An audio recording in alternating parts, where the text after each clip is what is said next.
super middleweight champion, Andre Ward, and you're with Leave It in the Ring Radio. Hola, soy Sergio Maravilla Martínez, esto es liveinthering.com. Hola, soy Saúl el Canelo Alvarez y estás en Live the Ring Radio. Bradley, and you're liveinthering.com. Este que es otro canal, es renuente. Escúcheme por Live in the Ring Radio. Hey, how's it going, guys? This is Victor Ortiz at liveitinthering.com. So take care, guys. How you doing? You're with Abner Mares, and you're right here with Leave It in the Ring Radio. Hey, welcome to Leave It in the Ring Radio, measuring the fighters between Canelo Alvarez and Gennady Golovkin. The trilogy. Really, it's the fight that Gennady Golovkin's been chasing and wanting, for quite some time. And he's finally getting it. So the big question is, does he get the revenge? Or is this finally something that can be put away if Canelo Alvarez gets the win over Triple G, but in a more convincing fashion? Because the last two fights between the two, it's been really a back and forth between all fight fans, Gennady Golovkin fans and Canelo Alvarez fans. The debate is that either fight could have went either way. Now, I know for the first one, I'm going to have to leave him with Triple G. I thought he won that first encounter between the two. Now, the second one, wow, that's really debatable. I lean with Canelo Alvarez just because I thought he put on the fight that we were all asking for, which was go out there, put the pressure on Gennady Golovkin, stand toe-to-toe. Mexican style is what they've been parading around in the Gennady Golovkin's camp, and they got Mexican style on that second time around. Now, Gennady Golovkin's moving up 8 pounds to face Canelo Alvarez for all his titles, because we all know he unified the division at the super middleweight. A little bit of a different task for Triple G, because I know some are going to say 8 pounds is not a big difference. It is, especially if you have never campaigned there before. Even though Gennady Golovkin, for quite some time, has said, I can campaign at 154 to 168. But he's kind of solidified his whole legacy at 160. So this is a big jump. So he could either hurt him, or it could really, really help him. Those 8 pounds added to his body, where he's, made the 160 very comfortable. But with the 8 pounds, it really packs on some fat and some muscle that can protect him from the big punches that he's going to receive on Saturday night. Okay. Now, the big favorite is, the obvious, is Canelo Alvarez. Can't take that away. He's been looking sensational. He just got a loss, though. He had a loss with Dmitry Bivol. So that's going to come into a little play. And I'll explain why.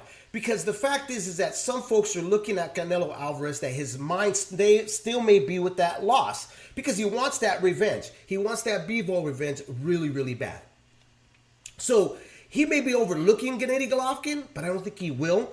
Because some folks thought he overlooked Bivol, which I didn't think he did. I just thought he went in there with a very well-prepared fighter in Bivol. I mean, you can't take nothing away from Bivol at all, right? I mean, he went out there, he did his job. He obviously looked at tape of Gennady Golovkin fights that Gennady had with Canelo Alvarez, and he saw some of the weaknesses that Canelo seems to still hold, that Triple G was able to expose when they both encountered twice, right? So I think that's some people's concern. Is his mind right for this Gennady Golovkin fight? Has he got past that and not looked forward, into getting the rematch with Bivol? I'm gonna say even if he doesn't, he always tends to be professional and still kind of adjust to what's in front of him. He had a difficult time with Bivol, and that was because, one, he was bigger, he was stronger, he was on his toes, he boxed him. He really didn't play a dumb fight, which was believed that, hey, Canelo Alvarez is moving up to 175. I'm going to fight like the bigger man.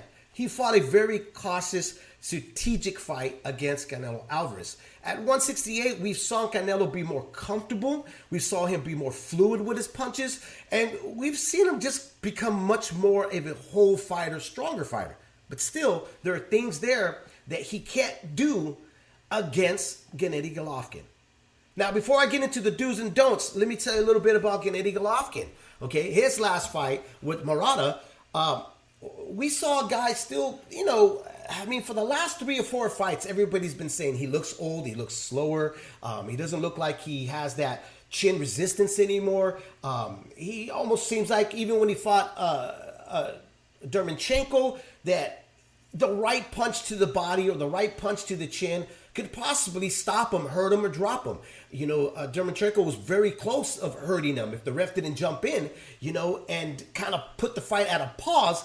We might have ended up with a different story. But he got out of that, but it wasn't unscathed. He looked pretty beat up. Now with Murata, the same thing. He was getting touched to the body. And he looked like, for a brief moment, that this may be the time he was going to fall apart and age was going to catch up in the wars that he's been in. He's going to finally just, take over. But he dug deep and continued to do what he normally does. He establishes his jab. He brings in his ring intelligence. He knows how to box. He knows how to adjust to what a guy's doing in front of him. And he got himself back together and he was able to pull the win. And the stoppage against Murata. The Saul Canelo Alvarez tape. He's 32 years old of age. He's 5'9" in height. He's got a 70.5 reach. He's got 448 pro rounds in his career. He's got 57 wins, 2 losses, 1 draw, 39 by KO, and he's got a 68 KO ratio on his record. Now with Gennady Golovkin, Triple G, the tape is he's 40 of age, he's 5'10", he's got a 70.1 reach, he's got 228 pro rounds. He's got 42 wins, 1 loss, 1 draw, 37 by KO, and he's got an 88 KO ratio. Now, a lot of folks are thinking age is going to be a factor, which obviously it is going to be a factor in this fight. The time hasn't done well for him. Some of you are going to say that doesn't matter because Gennady Golovkin is a strong, strong fighter, an intelligent fighter. He's going to find his way. Either way, you still got to put that 40-year of age a factor. He's been boxing for a very long time. Same thing with Canelo. We could say the same thing about Canelo. He's put a lot of wear and tear in his body, but he is the fresher fighter between the two, okay? At 32 years old, 32 years of age to 40 years, I mean, let's do the math here. Now, the height has to go with Gennady Golovkin, but it hasn't been an issue for Canelo Alvarez. They got him as 5'9", but I think he's 5'8" in actuality, nevertheless, it doesn't really matter. He's been able to fight and figure out very tall fighters, Now, with reach, you got to say both of them are pretty much similar. There's not a big difference here at all. Do's and don'ts between Canelo Alvarez and Triple G. What I got with the do's and don'ts for Canelo Alvarez to be victorious on Saturday night at the T-Mobile in Las Vegas. Okay, so here are the do's, okay? For me, it's definitely he's got to look at going to the body early. If you look at Murata and you look at Dermanchenko, when they went to the body, you saw that, he wasn't taking it very well, Gennady Golovkin, okay? And you saw that it made him pause. It made him pause a lot and kind of rethink his motive of what he was going to do next against, Murata or Dermanchenko. So Canelo and his team, which we know that, his team and himself watch a lot of tape before they get into the ring against whoever they're going to face. So I know that they really carefully looked at that and said, okay, we got to go to that body. We got to touch that body as much as we can. We got to be able to plant our feet and land some really big shots against Triple G, okay? Now, the other thing is that Canelo's got to set up those big shots with a jab. He can't throw away jabs. He's got to really set those jabs up so that it can distract Gennady Golovkin. It can make Gennady Golovkin put his gloves up high to protect his face, because of the fact that we've seen Gennady Golovkin get bruised up a little bit more than we're used to seeing. Later in his years now, we've seen him getting busted up a lot more, okay? So that's where in my opinion, Canelo's got to put some time and effort in. Is start that jab, and a long, stiff jab, a hard jab, so that he can set up these other big punches that he likes to throw, which is, to the body, the uppercut. He likes to trap you. He likes to push you back, and when he does that, he likes to do it by inches. But the thing is that he's fighting an intelligent guy in Gennady Golovkin, okay? So in order for him to push him back to get him against those ropes, he's going to have to use that jab so then he can throw out those big body shots that he likes to do, because he knows that you're going to be stuck in the mud if your back is touching those ropes. And that's when he gets off some of his best work. He was trying to do that with Bivol, but Bivol didn't fall for that trap. Okay, and I think the reason why he didn't is because he never let him be cautious of anything coming forward. He knew that he was going to try to walk him back, and that would give him time and room to move away from that, when his back touched the rope, and get out, get clear from the big shots that Canelo likes to land. With Gennady Golovkin, he's not going to be able to do that, because Gennady Golovkin is about as smart as Bivol. He's going to know, hey, I know what you're trying to do. But if he can get him to kind of concentrate that there's something being thrown in his face that has bad intention, that could cause him to kind of concentrate, go back, and forget his back's going to touch those ropes. And then Canelo Alvarez can open up and land those big, heavy shots. We've seen him when he folded like a Smith, even BJ Saunders. When he did those big shots, Caleb Plant, remember, their backs were kind of towards those ropes. That's the one thing. The third thing is cut off the ring. From the first and second match, if you watch, especially the second match with Canelo Alvarez was putting on that Mexican-style pressure against Gennady Golovkin. And when Gennady felt that heat, he wanted to get out of that kitchen. He wanted to fan himself a little bit, cool down a bit. And what did he do? He got on his toes and started boxing and moving, right? Well, Canelo Alvarez in the second fight never cut off the ring. Didn't do any of that. What he did is he followed him, which you can't do, okay? And that allowed Gennady Golovkin to get back into that fight, which made it a much closer fight, and which made it a debatable fight for everybody to say who really won that final 12th round, okay? Now, the other thing for me is have reserves in the tank. It's got to have those reserves in the tank. If you watch the Bivol fight at 100, now that could have made a difference. The 175, having those extra pounds of muscle, it could have done something to him where he started losing gas, okay? But here's the thing. If Gennady Golovkin gets on his toes, if Gennady Golovkin decides, I'm not going to stand and trade with you, I'm going to make you look for me because I watched the Bivol fight and I saw that you had issues in those later rounds. You started to look like you were gasping for air. You look like a fish out of water.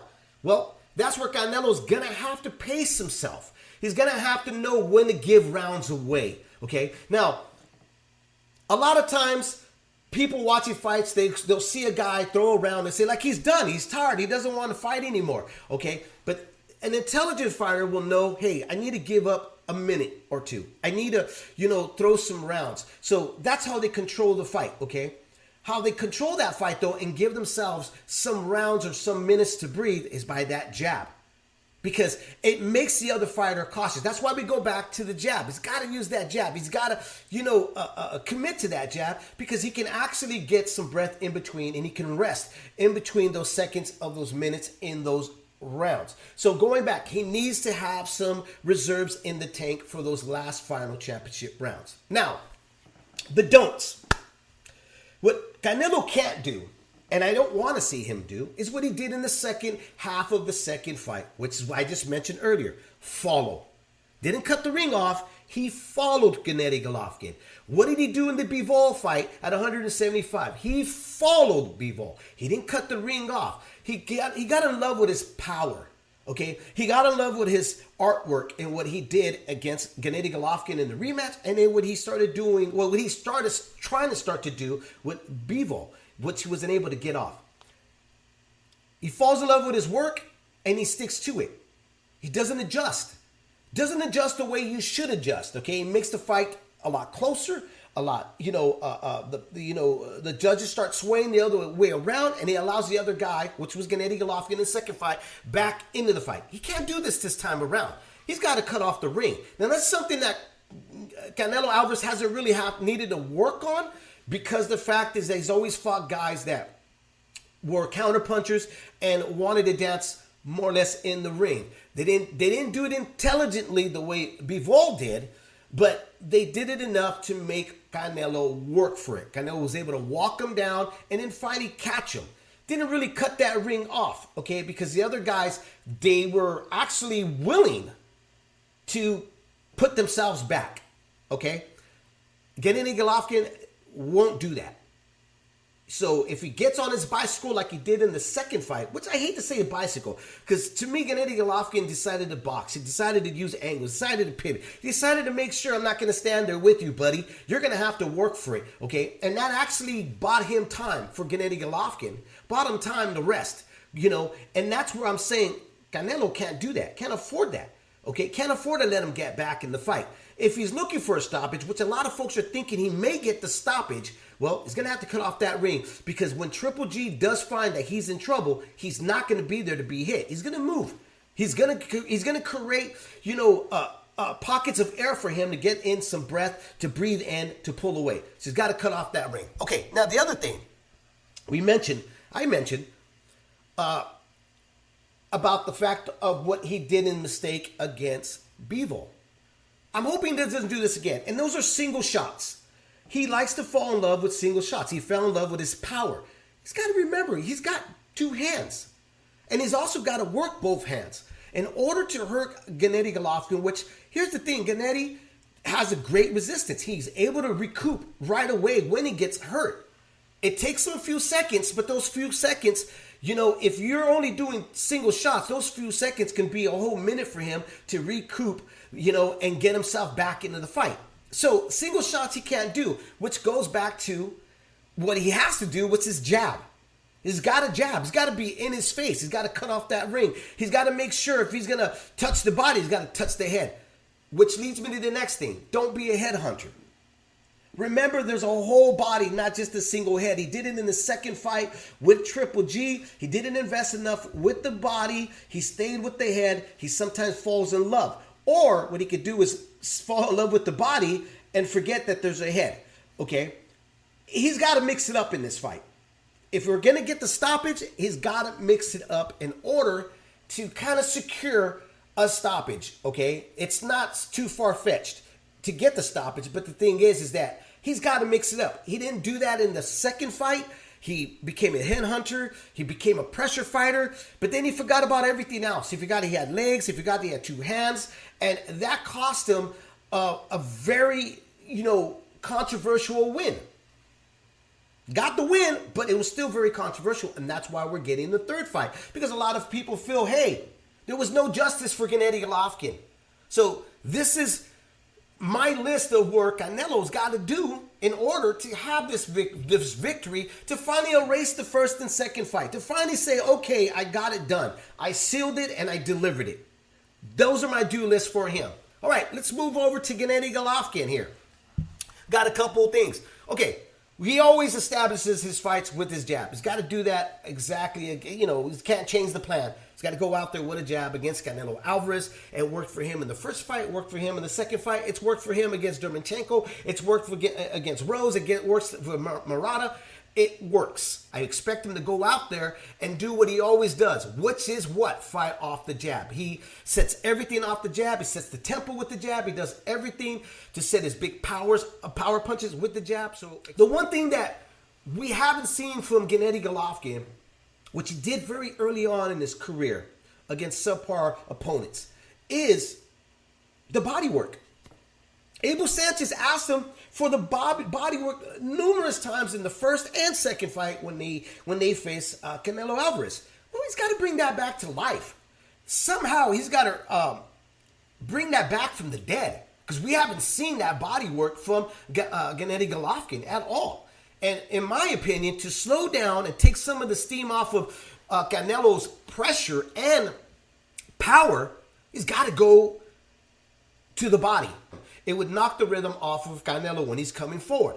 The next one he's got to do is he's got to protect that body. He looks vulnerable. He's shown guys that are not even the caliber of Canelo Alvarez that he could be touched. He could be hurt with the body shots. So for me, I hope that they were putting gloves underneath his arms while he's sparring so he could practice protecting that body, because I think that's the one key thing that Canelo Alvarez is going to go and seek for, is for the torso, the ribs, the kidney, the liver, all of that there. All the anatomies that's on the lower part of your chest, Canelo's going to go after, and you got to protect it. So Gennady Golovkin's dues is to protect that body at all cost. Okay? Bust up those elbows. Get those elbows bruised up. The forearm, the shoulders, get those busted up. But as long as you don't get the body touch from Canelo Alvarez, get him distracted, get him discouraged, get him to think like, you know what, I can't touch that body, so I got to headhunt. Make him do that, and that will give you the openings that you need to get to the body. He's got to box and move. He's got to remind himself that he's a great boxer. He was able to do it in the first fight with Canelo. He was able to do it in the second fight. Okay, now, yeah, his legs look a little older, but I go back again. The 168 moving up may help him a little bit, may revive him, give him some life. I'm not sure yet. There's some cons and pros about doing this. We won't find out until Saturday night. Here's the thing. If he doesn't have legs, these are the dudes that he has to do against Canelo Alvarez. Hold him. There's no shame in holding the guy when he gets too close. Okay? Because what that does, it allows the ref to do his job. Now, Gennady Golovkin may have a little bit too much pride, but I think in this fight, this is going to help him out a lot. Why? Because one, it will reset Canelo Alvarez. It will force the ref to push him out, to separate the two, and that would make Canelo have to rework his way back in to where he got. That's frustrating for a fighter. Once you get in that pocket and the guy goes, boom, he grabs him, he holds him. Bernard Hopkins style, getting close, I grab you and I move you, or I let the ref separate us. That will frustrate a fighter like Canelo Alvarez. And also, that's something he wouldn't expect from Gennady Golovkin. And that's something I would like to see in Gennady Golovkin's arsenal, is to, hey, you get too close to me and I need a breather, or I need to make you reset and work your way back in because I've been out jabbing you and I've been out boxing you. I'm going to hold you. There's no shame in that game. And I know that I'm frustrating Canelo because his game is get in the inside, land to my body. That's what he wants to do, rough me up in the inside. So Gennady Golovkin's got to be smart about that and grab and hold him and let the ref do his job, or make Canelo push him. Make Canelo expend energy so that you could slow down the younger fighter. Take some, air out of those tires. That's a brilliant way of doing it. Okay. Gennady Golovkin's got to set that pace. There's no ifs and ands. He's got to set the tempo. He's got to set the pace with his jab. And he's got to make sure that he's keeping Canelo at bay at all times. At 40 years old, that's going to be very important because he's going to need, resting time with the pace that he sets. And the pace that he sets against Canelo is going to help him out because that would be up to Canelo to pick up the pace. Okay, the don'ts here for Gennady Golovkin. He can't stand there in front of him. We watched him do that previously on two of his fights. Okay, a reference against Murata. He can't afford to not move his legs. He can't afford to say, okay, I'm going to take some of the shots because I'm going to try to land a big shot. Okay, he's got to make sure he's moving at all times. Stay away from those ropes. As I mentioned with Caleb, BJ Saunders and other guys, they got their backs towards those ropes, and Canelo does some of his best work. Stay away from the rope. But also remember this, in the second fight, Canelo suckered him to come to the ropes by him going back. Canelo going back, putting his back on those ropes. And Canelo got some of his best work. He sucked in Gennady Golovkin and made Gennady Golovkin commit to some punches, and Gennady got countered. I don't think Gennady should do that anymore. I think if anything, and if he does, don't stay in the outside arm length. Close that distance. Smother him up. Keep the fight in the middle of the ring. He does his best work in the middle of the ring. He did it with Murata. He did it, with Dermanchenko. He did it with Canelo twice. In the middle of the ring, he needs to be there. Anywhere towards those ropes, I would stay away. Okay, and the number one thing, we just brought it up on the dues that he's got to do, protect that body. Here are some of the best wins for Gennady Golovkin. First off, you got Murata, which we've talked a lot about. You have Sergey Dermonchenko. You got Daniel Jacobs. You got David Lemieux. And I had to put Canelo Alvarez because, again, I believe that he won that first fight. I don't think it was a draw. I think the first encounter between the two, he got that win. Danny Jacobs was a great fight. I thought David Lemieux, when he stepped in with David Lemieux, we all thought that he was going to, it was going to be a war. That's what we thought. We thought that it was going to be Mexican-style street fight, but instead we got a strategic Gennady Golovkin. We got a Gennady Golovkin with an educated jab, with power shots behind that jab, which later stopped a very limited David Lemieux that posed a threat because of his power. But he eliminated all that. He took away the best weapon David Lemieux had, and he just systematically broke him down. And that was a great performance for Gennady Golovkin. Sergey Dermonchenko, you got to give him to that because he did struggle. It was a back and forth war for him, but he was able to dig deep. He was able to, pull it out of there and get that win in a very, very competitive fight. Dermonchenko had some great moments. Again, it was very controversial. A lot of folks felt that Dermonchenko got that win, and they felt that he should have got the rematch. They should have done it again. It was a fight that didn't happen. I don't think it's ever going to happen. It shouldn't happen. I think that if Gennady Golovkin gets the win over Canelo Alvarez, I think he should ride into the sunset and just call it a day the way, Juan Marquez has done after getting that win over Manny Pacquiao. I think the same thing. But again, he struggled with Dermonchenko, but he showed them how much of a warrior he is and still how dangerous he is. And if you give him that breathing room, he's able to come back. He's able to show that, hey, I can come back and I can make a fight out of this. Okay, now, Murata, I put Murata because his latest fight, and again, I thought he showed how resilient he is. I thought he showed that, he can stick to the game plan. You can't derail him off the game plan. He's going to stick with it, and he's just going to overcome any adversaries, and he's going to show that he's, I'm a warrior. I'm Triple G, man. This is the reason why fans love me. The good boy comes out with a warrior mentality, and he's going to come on top. So, all right, let's go with the best wins for Canelo Alvarez here on Leave It in the Ring. All right, so for me, Canelo Alvarez, obviously, you got to look at the Gennady Golovkin fights, but the best one for him was he did get the victory in the second fight on the rematch. I thought it was his best performance. Honestly, I thought that that's finally when he kind of honed into the 160 division. He started to show that weight made a big difference for him, okay? He started to look stronger. He started to look more fluid with his punches. So that, to me, was the telling of him moving up and weight. You got to go with Caleb Plant. He was the favorite regardless. Canelo Alvarez was the favorite against Caleb Plant. But it just shows that 168 division is really his division. For me was the Miguel Cotto.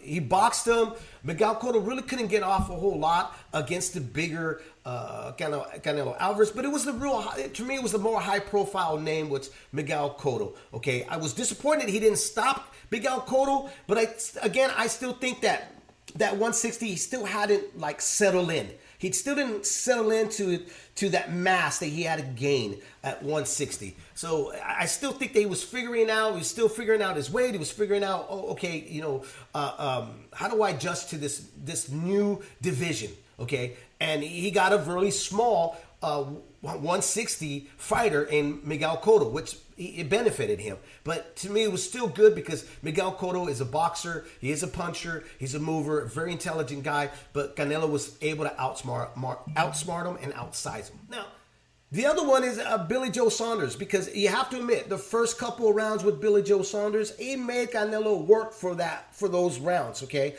People had BJ up on the scorecards in the early rounds. But Canelo was able to figure him out. Canelo was able to wear him down and finally get the TKO that he was looking for. Now, Sergey Kovalev was the flirtation at 175 at the light heavyweight division. Now, if you've been listening to me for years, you know that I had said this was a perfect opportunity because Sergey was coming off of really a fight, and there's struggle yet, of doing that. Like he didn't give himself time to rest his body. But that's no fault of Canelo Alvarez. He's a fighter. You signed the fight. I'm going to show up and I'm going to fight. But it really was the confidence built for him to say, okay, I can fight with these bigger guys, and I'm going to campaign at 168. I'm going to do this. I'm going to go back down, and I felt good. I felt strong, and I'm going to do this. I'm going to see if I can, make history, which he did, unifying the 168 division and dominating the division. And then that, again, I'll go back. That was the confidence booster. So you got to give him credit for the Sergey Kovalev fight, because a lot of folks thought, hey, this is kind of nuts. He's jumping up. I mean, this is a guy that started campaigning at 135, I believe, right? He moved all the way up to 160. Got titles at 147, 154, 160. Then jumped up to 168, and then jumps up immediately at 175 and goes back down. So you got to give him credit for the Sergey Kovalev. However you feel, hey, this guy was weight drained, etc., etc., etc. There was this. He didn't look the same. He looked shot. Doesn't matter. He signed the fight. He went up there, and he had a great performance. Kovalev had his moments. But to me, didn't have the steam. But Canelo was still able to take out a guy. Remember this, guys. There are fighters that will carry a fighter. Canelo didn't do that with Sergey Kovalev. He saw the opportunity, and he took it. He broke him down. He out-jabbed him. He outboxed him. He hurt him to the body. And he out-comboed him in every other way. So you got to give him that win. So that just leads us to everything on measuring the fighters between Canelo Alvarez, Gennady Golovkin. I've gave you the do's and the don'ts. I give you their best wins. I've given you the tale of the tape between the two. What do you think is going to happen on Saturday night? Again, does Gennady Golovkin get his revenge? Does he get the sweet victory that he's been earning for quite some time? He's been on the chase, to Canelo Alvarez. He signed with DAZN. When Eddie Hearn started boosting the fact that he had $1 billion in his pocket to give fighters, and that was the treat. That was the dangle over Gennady Golovkin's face. To sign with DAZN was to get Canelo Alvarez. So does Gennady Golovkin finally get his Marquez moment against Canelo Alvarez? Or Canelo Alvarez, does he finally take this thorn out of his foot? This thorn called Gennady Golovkin. Everywhere he's went, ever since signing with DAZN, the name Gennady Golovkin has been attached to all his fights. Every time he would sit down, the name Gennady Golovkin was mentioned. To the point where Canelo Alvarez told the press, don't ask me about him anymore. I don't want to hear about him anymore. But then when he was seeking greatness in unifying the 168 division, and he sat down with Eddie Hearn, well, the name Triple G came back to haunt him. So does he finally end this and put the nails in that coffin Saturday night at the T-Mobile in Las Vegas? We're going to see. But I'm going to give you my pick before I go. I'm going to tell you what I see and what I think is going to happen. Now, don't place any bets on what I'm telling you, because this is just my opinion. Don't get mad at my comments or what I see and what I think. This is my opinion. I'm just going to give you my take about it, and then you can run with it and tell me what you think in the comments. Whether you believe that this is going to happen or no, Dave, you're way off. Okay, so we're going to give you my breakdown, my take, and my pick for Saturday night at the T-Mobile in Las Vegas between Canelo Alvarez and Gennady Golovkin, the trilogy. All right, I'm excited about it. I know a lot of folks are saying, hey, we didn't ask for this fight. But maybe we weren't asking for it, but Gennady Golovkin was. And I think that in order to close the book, the history book for Gennady Golovkin and the Gennady Golovkin fans, is this fight needed to happen. Needed to happen. Now, does Gennady Golovkin, at 40 years old, being a little shop worn, that's evidence we've witnessed, does he stand a chance to the more favorite at this moment in the betting casinos, on the betting sites? Canelo Alvarez is the favorite. There's no argument there. There's an argument about the draw, and there's an argument on the rematch, but there's no argument today about who's the betting favorite. Here's the thing. a lot of folks are already picking Canelo Alvarez to stop Gennady Golovkin. I even tweeted out after watching Gennady Golovkin in Japan on New Year's against Murata that if he doesn't protect his body, Canelo's going to make some pretty easy work out of him, because Canelo is not one to take lightly when it comes to the body work. Canelo has improved more and more. Canelo hasn't left body work behind. He learned body work after the rematch with Triple G. It's Triple G that has abandoned one of his sweep punches, one of his, punches where he broke down fighters and knocked them out. The liver punch. He needs to bring that back from the grave. Mentioned it earlier. So if Gennady Golovkin doesn't go out there and remind himself that he also can produce body work, but he also needs to protect that body, because he's not facing a Murata. He's facing a Canelo Alvarez, which Canelo Alvarez that's his bread and butter now. Okay? He was trying to do it with Bivol. That's what he was trying to set up. He was trying to slow him down by landing those shots. So Triple G, in my opinion, can make this fight go a lot longer. Can actually go the distance. Why? Because he's got a jab, number one. 2, he can box. 3, he's intelligent. 4, he has a high recovery when he gets hurt. Going with Canelo, with the fact of the high recovery for Triple G. If you get your man hurt, you can't do the Miguel Cotto route, which I haven't seen him do of lately. He's got to be all over his guy. And he's got to get him. If he hurts him in the body, which I believe if he lands those shots, he's going to hurt him. And it's evident. I mean, Triple G has a poker face. But when you hit him to that body, when you touch that sweet spot, oh my God. It shows all over his face. You know what he ordered. When you touch that sweet spot on his body and his ribs, you know what he ordered. Which is, oh shit, I don't want that. I wanted something else. So Canelo can't let off. He's got to attack. If he sees that poker face be broken with a body shot. Going back with Gennady Golovkin, though. Jab, move. Draw out Canelo. Make him work. Make him work those 32-year-old legs. See, they're not that fresh. They're not that young. And he's got more muscle on his body. So make him work. You saw what he did. You saw what happened with Bivol. We witnessed that. Started gasping for air. In that 8th, 9th round, he started gasping for air. Why? Because he had to put in more work. There was not a body in front of him to attack. He had to look for his target.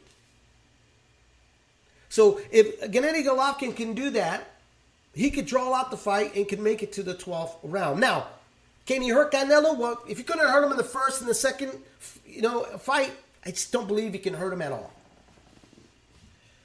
And you're going to say, well, Canelo didn't hurt Triple G in the first and second fight, so why are you saying that he's got to be more concerned with Canelo's punches? Well, Canelo has grown into 168.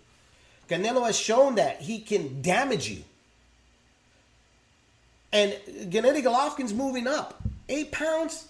Hey, why would you want to test if you can, withstand a 168-pounder puncher now? A guy that you've now witnessed that can stop you and break a jaw or an eye socket. Break a rib. Other fighters can attest to this. So why gamble with that?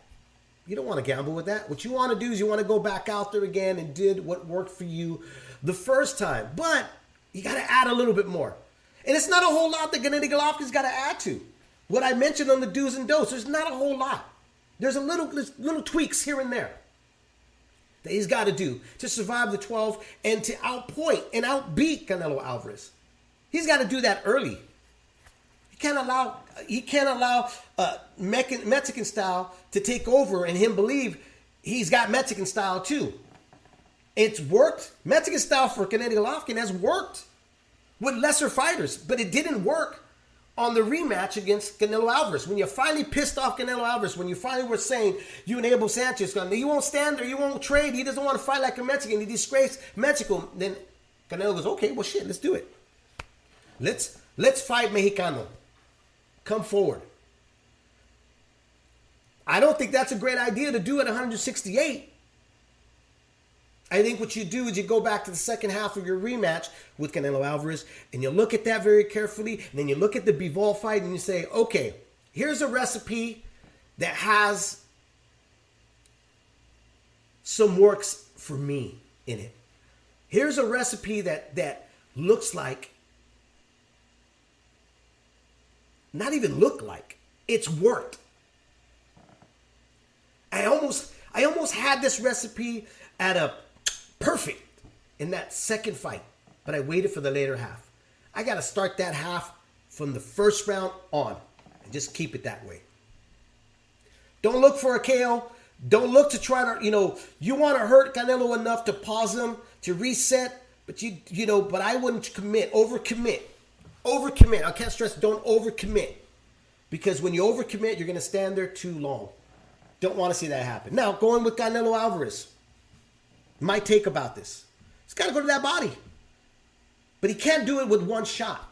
He can't walk in like he was doing against Callum Smith or, Caleb or BJ Saunders, fall in love with one shot, being explosive. It worked. It worked. It got him all the bouts. But these guys were not Gennady Golovkin. These guys are not Triple G. They're not high level with the IQ of the boxing ring.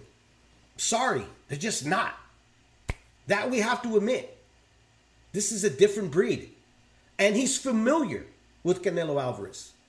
That's the crazy part. He is familiar with Canelo Alvarez. So you can't take that away. You have to address that.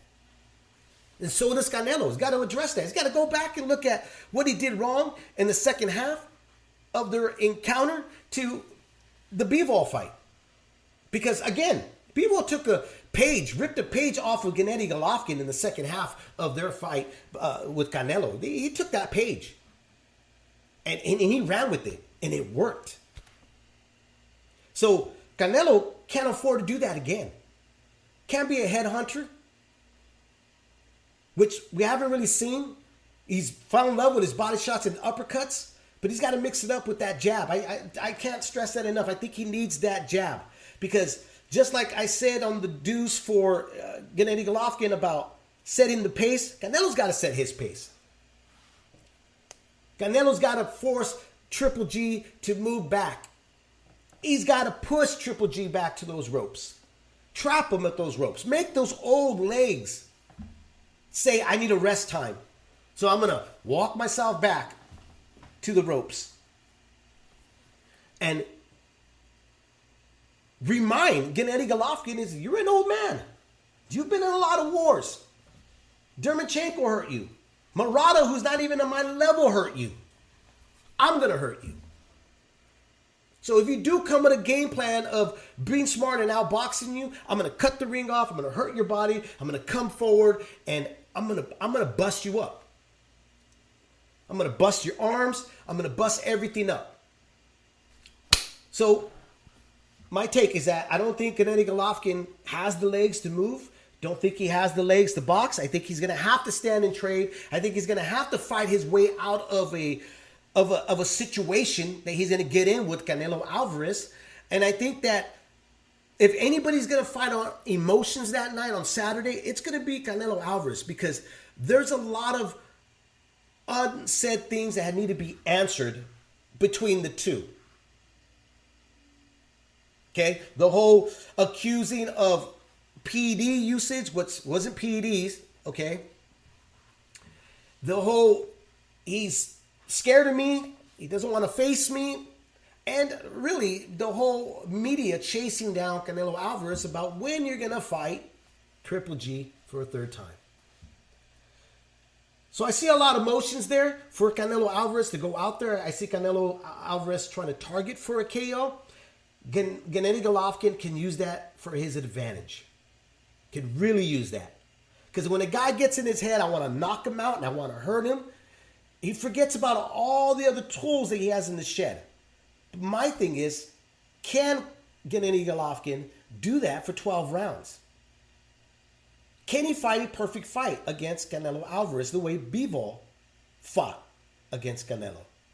Can he do that? With 40-year-old legs and a wincing body, when he gets touched, he winces. The poker face is gone. He gets an order that he doesn't want when you touch him to the body. We know he's got a solid chin, but we know that Canelo Alvarez has perfected his body punching. So my take is 9 rounds. I think Canelo Alvarez should be able to stop Triple G, but I'm not going to count out. I'm not going to count out Gennady Golovkin. I won't be surprised if he lasts 4 rounds. But if it goes, I'm sorry, not 4, I was 12 rounds. If he lasts 12 rounds. But if it goes 12 rounds, I'm really going to see it 8-4. 8 rounds to Canelo, 4 for Gennady Golovkin. But my money is going to be 9th round stoppage by the vicious uppercut from Canelo Alvarez, which will be set up by a body shot. That's my take here on Measuring the Fighters and on Leaving the Ring. Your host, Dave Duenas. Don't forget to hit the like button, the subscribe button. Leave me a comment. I'll be back very soon. You guys have a great night. Ladies and gentlemen, damas y caballeros,